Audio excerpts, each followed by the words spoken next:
Página 78. Leviatán, por Thomas Hobbes, 1651. Segunda parte.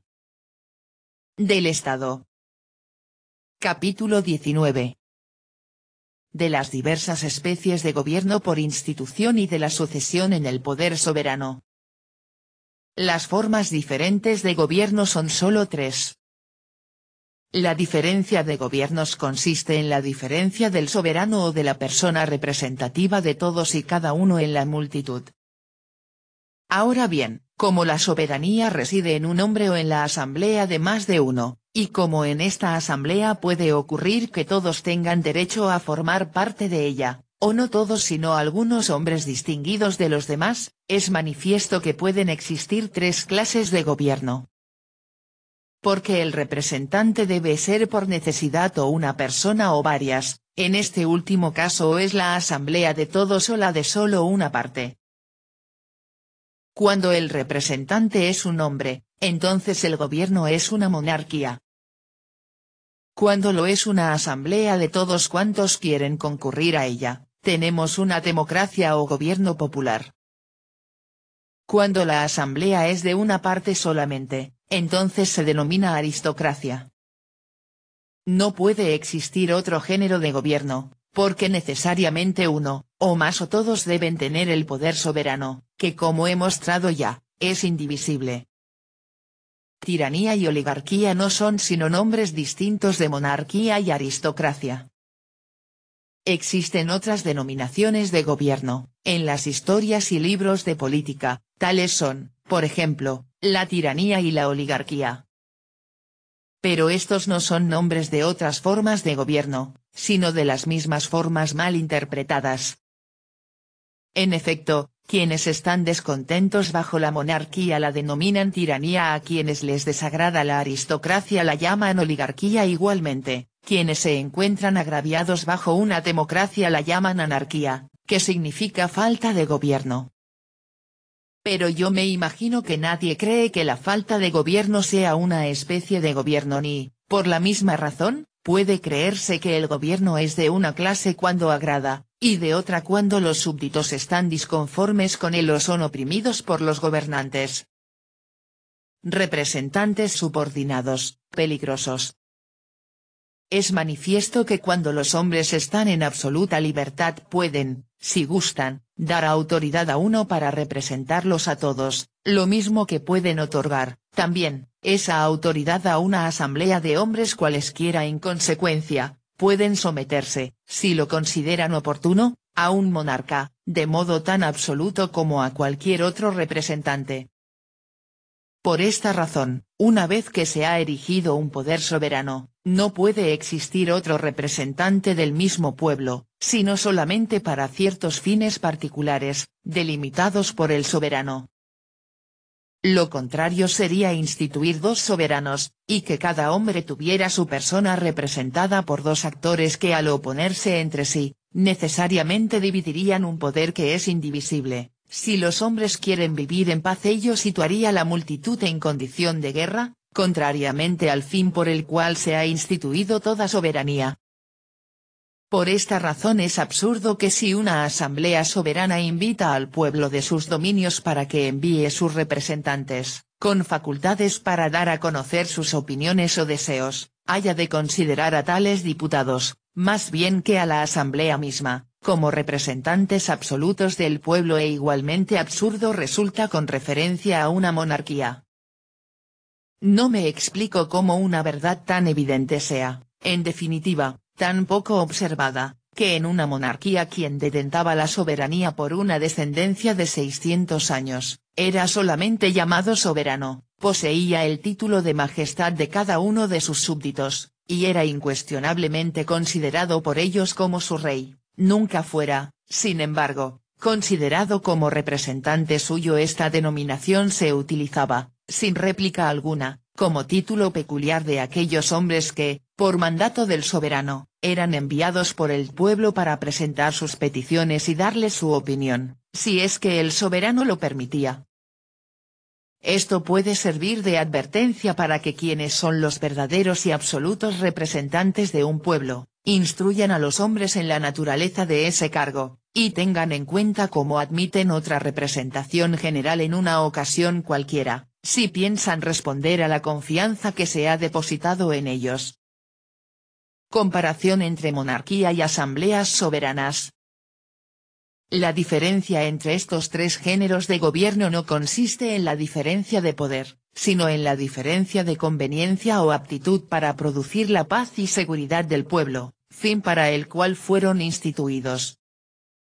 Comparando la monarquía con las otras dos formas podemos observar, primero, que quien quiera represente la persona del pueblo, aunque sea uno de los elementos de la asamblea representativa, sustenta, también, su propia representación natural. Y aun cuando en su persona política procure por el interés común, no obstante procurará más, o no menos cuidadosamente, por el particular beneficio de sí mismo, de sus familiares, parientes y amigos en la mayor parte de los casos, si el interés público viene a entremezclarse con el privado, prefiere el privado, porque las pasiones de los hombres son, por lo común, más potentes que su razón. TV escribe. Es normal que aquel que tiene poder, prefiera favorecer a sus allegados, antes que al pueblo a quien desconoce.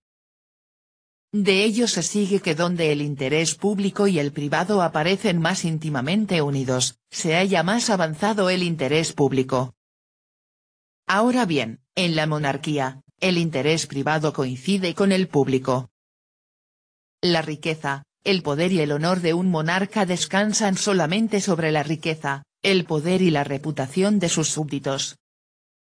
En efecto, ningún rey puede ser rico, ni glorioso, ni hallarse asegurado cuando sus súbditos son pobres, o desobedientes, o demasiado débiles por necesidad o disentimiento, para mantener una guerra contra sus enemigos. TV escribe.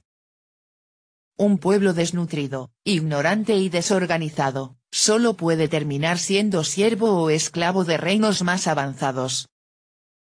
Un pueblo estupidizado, jamás podrá ser apoyo para el desarrollo y defensa de una nación.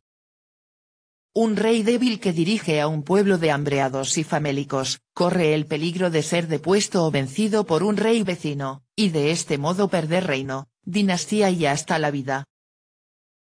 En cambio, en una democracia o en una aristocracia, la prosperidad pública no se conlleva tanto con la fortuna particular de quien es un ser corrompido o ambicioso, como lo hacen con una opinión pérfida, un acto traicionero o una guerra civil. En segundo lugar, que un monarca recibe consejo de aquel, cuando y donde le place, y, por consiguiente, puede escuchar la opinión de hombres versados en la materia sobre la cual se delibera, cualquiera que sea su rango y calidad, y con la antelación y con el sigilo que quiera. Pero cuando una asamblea soberana tiene necesidad de consejo, nadie es admitido a ella sino quien tiene un derecho desde el principio. En la mayor parte de los casos los titulares del mismo son personas más bien versadas en la adquisición de la riqueza que del conocimiento, y han de dar su opinión en largos discursos, que pueden, por lo común excitar a los hombres a la acción, pero no gobernarlos en ella. Porque el entendimiento no se ilumina, antes bien se deslumbra por la llama de las pasiones. Ni existe lugar y tiempo en que una asamblea pueda recibir consejo en secreto, a causa de su misma multitud. En tercer lugar, que las resoluciones de un monarca no están sujetas a otra inconstancia que la de la naturaleza humana. En cambio, en las asambleas, aparte de la inconstancia propia de la naturaleza, existe otra que deriva del número. En efecto, la ausencia de unos pocos, que hubieran hecho continuar firme la resolución una vez tomada, lo cual puede suceder por seguridad, negligencia o impedimentos privados, o la apariencia negligente de unos pocos de opinión contraria hace que no se realice hoy lo que ayer quedó acordado. En cuarto lugar, que un monarca no puede estar en desacuerdo consigo mismo por razón de envidia o interés, en cambio puede estarlo una asamblea, y en grado tal que se produzca una guerra civil.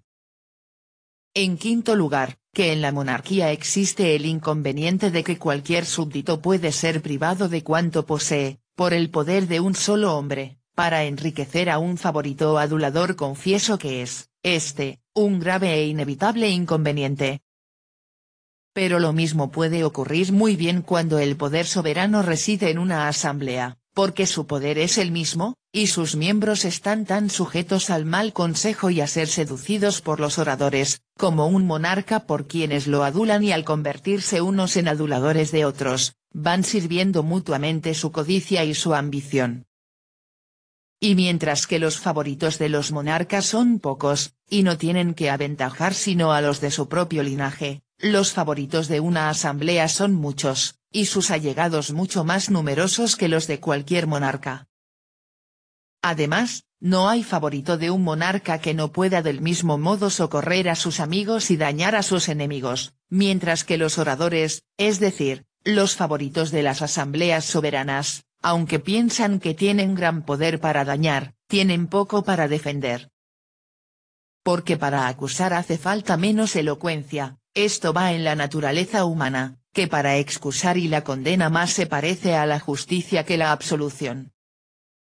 En sexto lugar, es un inconveniente en la monarquía que el poder soberano pueda recaer sobre un infante o alguien que no pueda discernir entre el bien y el mal, como es el caso de un retrasado o tarado. Ello implica que el uso de su poder debe ponerse en manos de otro hombre o de alguna asamblea hombres que tienen que gobernar por su derecho y en nombre suyo, como curadores y protectores de su persona y autoridad. Pero decir que es un inconveniente poner el uso del poder en manos de un hombre o de una asamblea de hombres, equivale a decir que todo gobierno es más inconveniente que la confusión y la guerra civil. Por consiguiente, todo el peligro que puede presumirse ha de surgir de la disputa de quienes pueden convertirse en competidores respecto de un cargo de tan gran honor y provecho. Para demostrar que este inconveniente no procede de la forma de gobierno que llamamos monarquía, imaginemos que el monarca precedente ha establecido quién ejercerá la tutela de su infante sucesor, bien sea expresamente por testamento, o tácitamente, para no oponerse a la costumbre que es normal en este caso.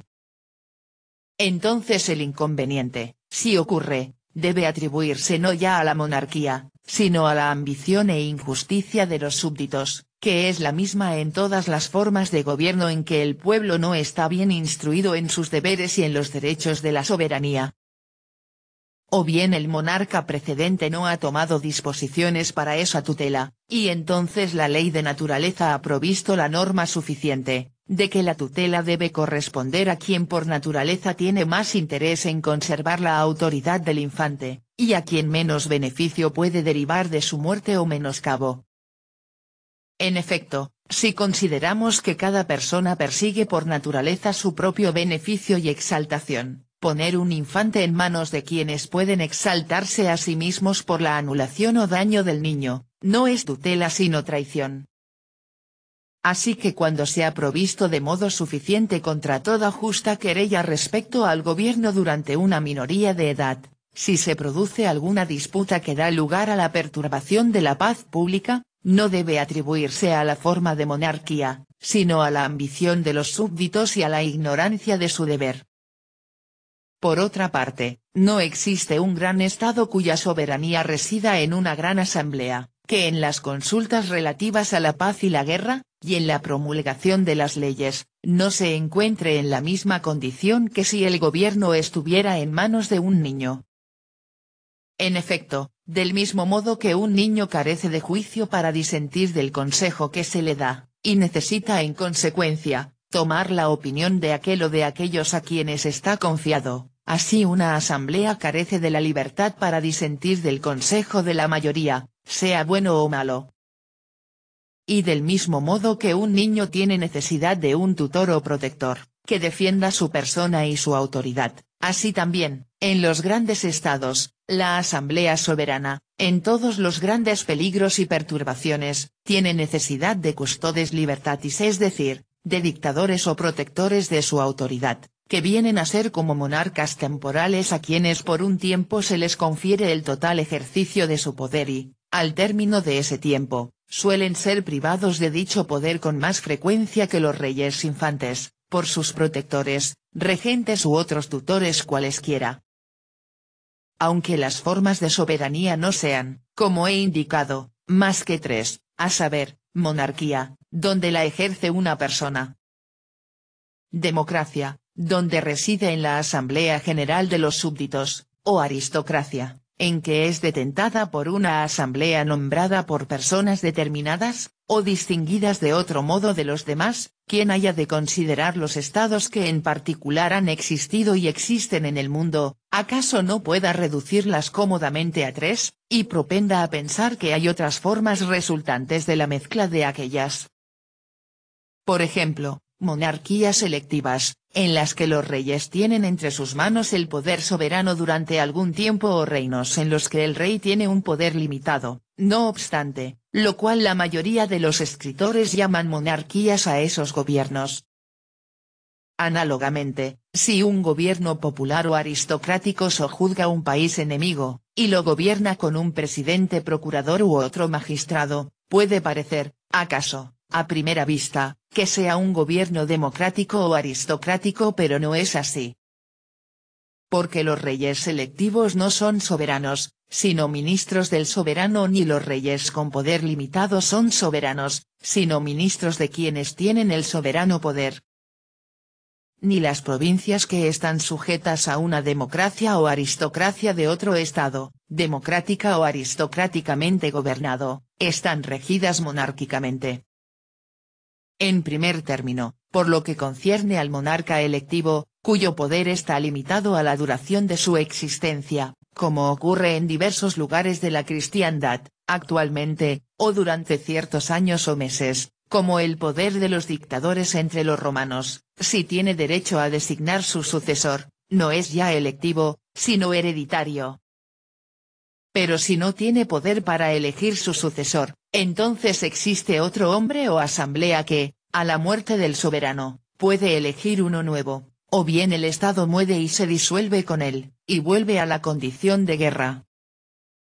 Si se sabe quién tiene el poder de otorgar la soberanía después de su muerte, es evidente, también, que la soberanía residía en él, antes, porque ninguno tiene derecho a dar lo que no tiene derecho a poseer, y a conservarlo para sí mismo si lo considera adecuado.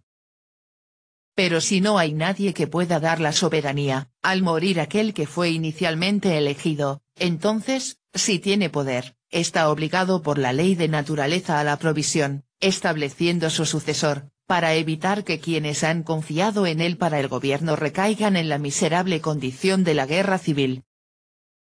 En consecuencia, cuando fue elegido, era un soberano absoluto. En segundo lugar, este rey cuyo poder es limitado, no es superior a aquel o aquellos que tienen el poder de limitarlo, y quien no es superior, no es supremo, es decir, no es soberano.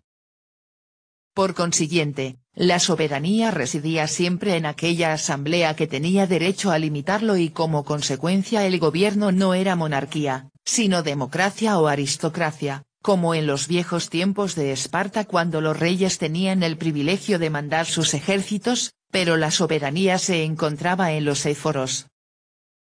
En tercer lugar, mientras que anteriormente el pueblo romano gobernaba el país de Judea, por ejemplo, por medio de un presidente, no era Judea por ello una democracia, porque no estaba gobernada por una asamblea en la cual algunos de ellos tuvieron derecho a intervenir, ni por una aristocracia, porque no estaban gobernados por una asamblea a la cual algunos pudieran pertenecer por elección, sino que estaban gobernados por una persona, que si bien respecto al pueblo de Roma era una asamblea del pueblo o democracia, por lo que hace relación al pueblo de Judea, que no tenía en modo alguno derecho a participar en el gobierno, era un monarca. En efecto, aunque allí donde el pueblo está gobernado por una asamblea elegida por el pueblo mismo de su seno, el gobierno se denomina democracia o aristocracia, cuando está gobernado por una asamblea que no es de propia elección, constituye una monarquía no de un hombre, sino de un pueblo sobre otro pueblo. Como la materia de todas estas formas de gobierno es mortal, ya que no solo mueren los monarcas individuales, sino también las asambleas enteras, es necesario para la conservación de la paz de los hombres, que del mismo modo que se arbitró un hombre artificial, debe tenerse también en cuenta una artificial eternidad de existencia sin ello. Los hombres que están gobernados por una asamblea recaen, en cualquier época, en la condición de guerra, y quienes están gobernados por un hombre, tan pronto como muere su gobernante. Esta eternidad artificial es lo que los hombres llaman derecho de sucesión. No existe forma perfecta de gobierno cuando la disposición de la sucesión no corresponde al soberano presente. En efecto, si radica en otro hombre particular o en una persona privada, recae en la persona de un súbdito, y puede ser asumida por el soberano, a su gusto. Por consiguiente, el derecho reside en sí mismo. Si no radica en una persona particular, sino que se encomienda a una nueva elección, entonces el Estado queda disuelto, y el derecho corresponde a aquel que lo recoge, contrariamente a la intención de quienes instituyeron el Estado para su seguridad perpetua, y no temporal. En una democracia, la asamblea entera no puede fallar, a menos que falle la multitud que ha de ser gobernada. Por consiguiente, en esta forma de gobierno no tiene lugar, en absoluto, la cuestión referente al derecho de sucesión. En una aristocracia, cuando muere alguno de la asamblea, la elección de otro en su lugar corresponde a la asamblea misma, como soberano al cual pertenece la elección de todos los consejeros y funcionarios. Porque lo que hace el representante como actor, lo hace uno de los súbditos como autor. Y aunque la asamblea soberana pueda dar poder a otros para elegir nuevos hombres para la provisión de su corte, la elección se hace siempre por su autoridad y es ella misma la que, cuando el bienestar público lo requiera, puede revocarla.